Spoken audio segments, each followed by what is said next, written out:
Alright, so what we're going to do in this video is actually use Modscan32 to connect to the PLC via Modbus TCP IP through the Ethernet port. Alright, so I know that my PLC address, as we saw in previous lectures, was 100.100.100.75, right? The device ID for the Ethernet module in the PLC is always 1. So what I'm going to do, I'm just going to use an example of coil status. Now in the previous lecture, we saw that the coil started 2049 and there are 6 of them. So what I'm going to do is I'm going to actually connect now to the PLC.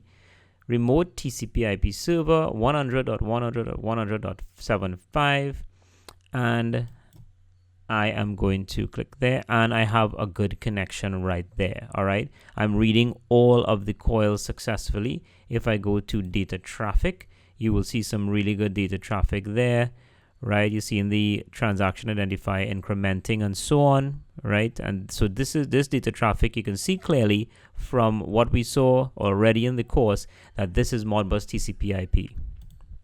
All right, so now what I'm going to do, I am going to change, so this is Y0, Y1, Y2, Y3, Y4, and Y5 on the actual PLC.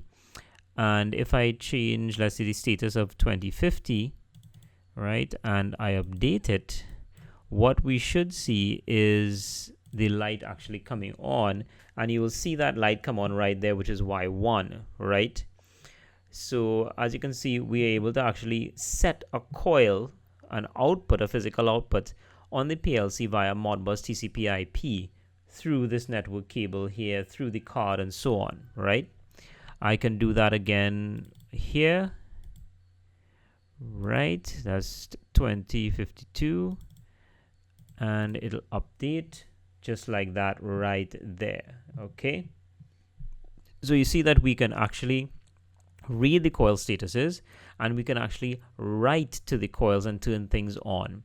So I just wanted to use this very simple demonstration of Modscan32 reading coils and also being to write to coils. So it reads from the PLC and it writes to the PLC using Modbus TCP IP.